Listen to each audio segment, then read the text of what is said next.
মানিকগঞ্জ এবং চুয়াডাঙ্গা থেকে আমাদের সহকর্মীরা যুক্ত হবেন। মানিকগঞ্জ থেকে আমাদের সঙ্গে যুক্ত আছেন মাহিদুল ইসলাম মাহি এবং আমাদের চুয়াডাঙ্গা থেকে যুক্ত আছেন জহির।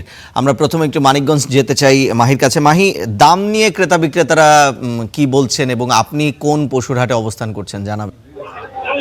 রিশাদ, আমি এই মুহূর্তে রয়েছি মানিকগঞ্জের সবচেয়ে বড়, এই সময় সবচেয়ে বড় যে ছাগলের হাটটি রয়েছে সেই হরিরামপুর জেলার নয়ের হাটে। আমি একটু জানিয়ে রাখি যে আজকে ক্রেতা এবং বিক্রেতারা একটি কথা কিন্তু আমাকে জানিয়েছেন, যে বিক্রেতারা যেটি জানিয়েছেন যে হাটে প্রচুর পরিমাণে বিশেষ করে গরু কিছু কম উঠলেও ঈদের কেনাকাটা শুরু না হলে কিন্তু ব্যাপারী যারা রয়েছেন তারা কিন্তু প্রচুর পরিমাণে এসেছেন এবং তারা কেনা বেচা কিন্তু করছেন। আমি আর একটু জানিয়ে রাখি আপনাদের যে এই হাটটিতে কিন্তু প্রচুর পরিমাণ ছাগল উঠে থাকে। আজকে প্রায় কয়েক হাজার ছাগল উঠেছে এবং যেটি যারা বিক্রেতা রয়েছে, যারা গৃহস্থ বা যারা ছাগল যারা বাড়িতে পালন করেন, তারা যেটি জানিয়েছেন আমাদের যে ছাগলের দাম কিন্তু অন্যান্য দিনের চেয়ে আজকে কম এবং কুরবানির সামনে রয়েছে, ওই উপলক্ষে যে দামটি একটু হলেও বৃদ্ধি পাবে বা বেশি হবে বা একটি স্বাভাবিক দাম হবে সেটিও কিন্তু নেই বলে তারা দাবি করছে। এবং তারা যেটি দাবি করেছেন যে আজকে এই হাটে কিন্তু কুরবানির যে ছাগল বা খাসিগুলো রয়েছে সেগুলোর দাম কিন্তু যথেষ্ট পরিমাণ কম রয়েছে। আমি একটু জানিয়ে রাখি এই হাটটি মূলত মানিকগঞ্জ জেলার, বিশেষ করে ঢাকা জেলার দুটো উপজেলা দোহার এবং নবগঞ্জ, পাশাপাশি মানিকগঞ্জ সদর, শিবালয় এবং হরিরামপুরের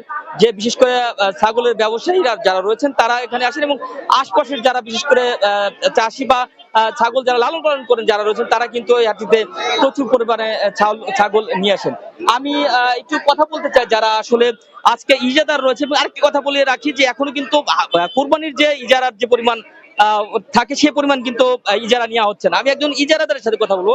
আপনারা আসলে ছাগল প্রতি কত নিচ্ছেন একটু জানাবেন। আর জি, ছাগল প্রতি কত টাকা করে নিচ্ছেন? আমরা ছাগল প্রতি নিচ্ছি হলো সরকারি যে রেট আছে সেটা আমরা অনেক কম নিচ্ছি। আর ব্যাপারীদের জন্য আমরা এখানে বিশেষ ছাড়ের ব্যবস্থা আছে। আমাদের এখানে আমাদের নিজস্ব পশু চিকিৎসক দ্বারা আমরা গরু ছাগল আমরা স্বাস্থ্য পরীক্ষা করে আমরা দিয়ে থাকি। আর এখানে ব্যাপারীদের জন্য বিশেষ সুযোগ সুবিধা আছে। এখানে যারা ক্রেতা বিক্রেতা আছে তাদের জন্য থাকা খাওয়ার যথেষ্ট সুব্যবস্থা আছে। আমাদের এখানে পশু চিকিৎসক আছে। আমরা পশু চিকিৎসকের মাধ্যমে আমরা গরু ছাগলের স্বাস্থ্য পরীক্ষা করে আমরা এখানে আমরা বিক্রি করা হয়। এখানে আচ্ছা, গরু কত টাকা করে নিচ্ছেন আর ছাগল কত টাকা করে নিচ্ছেন ইজারা? আমরা যারা এখানে 5 টাকার কম নিচ্ছি। গরুতে কত নিচ্ছেন প্রতি গরু? গরুতে নিচ্ছি আমরা 1000 টাকা নিচ্ছি গরু প্রতি। রিশান যেমনটি জানাচ্ছিলেন যে আসলে গরু প্রতি একটি গরু বিক্রি হলে কিন্তু 1000 টাকা করে নেওয়া হচ্ছে এবং তারা যেটি জানিয়েছেন যে ঈদ উপলক্ষে যে 4 দিনের হাটটি রয়েছে সেই চার দিনের হাটটি কিন্তু ঈদ উপলক্ষে কিন্তু এখনো শুরু হয়নি, সেটি আগামী রোববার থেকে কিন্তু শুরু হবে। আমি যেটি আপনাদেরকে জানাচ্ছিলাম যে মানিকগঞ্জের যে এই নয়ের হাটটি রয়েছে সেখানে যে পশুর যে হাটটি রয়েছে সেখানে কিন্তু গরু ছাগল এবং গরু প্রতি 1000 টাকা এবং ছাগল প্রতি 200-150 টাকা পর্যন্ত কিন্তু নেওয়া হচ্ছে। মানিকগঞ্জে আমার কাছে এতটুকু ছিল যে সাপ্তাহিক রোববারে যে পশুর হাট নয়ের হাট থেকে সবশেষ। রিশাদ, মাহি, আপনাকে ধন্যবাদ। এই পর্যায়ে চুয়াডাঙ্গার প্রতিনিধি জহির আমাদের সঙ্গে যুক্ত আছেন। জহির, আপনি যেই খামারে আছেন সেই খামারে কেমন পশুর সরবরাহ দেখছেন এবং খামারিরা কি বলছেন, কি প্রত্যাশা করছেন এবারের ঈদ বাজার উপলক্ষে? আসলে চুয়াডাঙ্গা একটি সীমান্তবর্তী জেলা, এই কারণে কিন্তু বরাবরের মতোই এবারও কিন্তু একটু শঙ্কা ছিল যে বাইরের দেশ থেকে অর্থাৎ পার্শ্ববর্তী যে দেশগুলো আছে সেটা তার থেকে যদি গরু বাংলাদেশে আসে তাহলে কিন্তু খামারিরা একটি বড় ধরনের লোকসানের মুখে পড়বেন। কিন্তু বিজিবির কঠোর নজরদারি থাকায় কিন্তু খামারিদের এবার কপাল খুলেছে। এই শেষ সময়ে কিন্তু খামারগুলোতে আমরা দেখছি ব্যস্ততা বেড়েছে খামারিদের। তারা কিন্তু তাদের পশু আছেন সেই গরু মোটা তাজাকরণে কিন্তু ব্যস্ত সময় পার করছেন। এবং একটি স্বস্তির বিষয় হচ্ছে হাটগুলোতে কিন্তু দেশি গরুর চাহিদা বেশি, অর্থাৎ যারা বিদেশি জাতের বড় গরু পালন করেছেন তারা কিন্তু সেই গরুর চাহিদা কিন্তু এবার হাটগুলোতে নেই। এই কারণে কিন্তু দেশি গরুর কদর কিন্তু একটু বেশি এবং সেগুলো কিন্তু বিক্রি হচ্ছে 1 লাখ থেকে 1.5 লাখ টাকার মধ্যে যে গরুগুলো আছে এই গরুগুলো কিন্তু হাটে বিক্রি হচ্ছে। আমরা এখন কথা বলবো একজন খামারের সাথে, শুনবো আসলে কিভাবে তারা গরু লালন পালন করছেন এবং তাদের মানে কি ধরনের মানে খাবার খাওয়াচ্ছেন।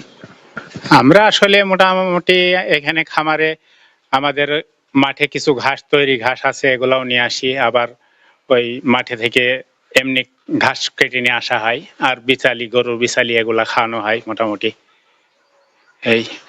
আর দানা খাবারও অনেক সময় খাওয়ায়, যখন বিক্রি করার সময় হয় তখন দানা খাবার খাওয়াই, এই আর কি। বেচার কিছুদিন আগে ধান ভুট্টা এগুলা খাওয়ানো হয়। কোন ধরনের ভ্যাকসিন বা ওই যে কৃত্রিম ভাবে অনেকেই গরু লালন পালন করে, আপনারা সেই ধরনের কোনো ভ্যাকসিন দিচ্ছেন কিনা? না, আমাদের এখানে এমনও কোনো ভ্যাকসিন আমরা দেইনি। আমরা স্বাভাবিকভাবে যা খাবার খেয়ে, দেশীয় খাদ্য খেয়ে যেগুলো চলে এগুলাই খাওয়াই। ধন্যবাদ আপনাকে। যেমনটি শুনছিলেন যে আসলে সম্পূর্ণ প্রাকৃতিক উপায়ে এই গরুগুলো কিন্তু লালন পালন করা হচ্ছে এবং সে সময়ে গরুগুলোকে ঘাটে নেওয়ার জন্য সে সময় যে যত্ন বা পরিচর্যা, সেই পরিচর্যা কিন্তু খামারিরা করছেন।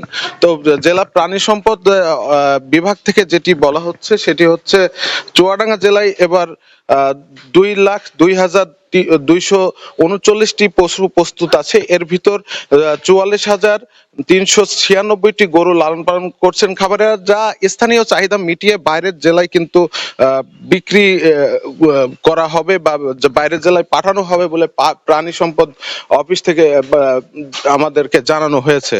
আর আরেকটি বিষয় হচ্ছে যে অনেক খামারি আছেন যারা স্টেরয়েড বা কৃত্রিম পদ্ধতিতে গরু মোটাতাজা করেন। এই ক্ষেত্রে কিন্তু প্রাণী সম্পদ অফিস থেকে বিভিন্ন খামারে কিন্তু নজরদারি বাড়ানো হয়েছে, যেন এই ধরনের কোন স্টেরয়েড বা কৃত্রিম ভাবে গরু মোটা তাজাকরণ যেন খামারিরা না করতে পারে, সেই দিকে নজরদারি বাড়ানো হয়েছে। রিশান, আপনাকে ধন্যবাদ জহির। আমরা চুয়াডাঙ্গার পশুর খামারের আসলে কি পরিস্থিতি সে সম্পর্কে জানছিলাম।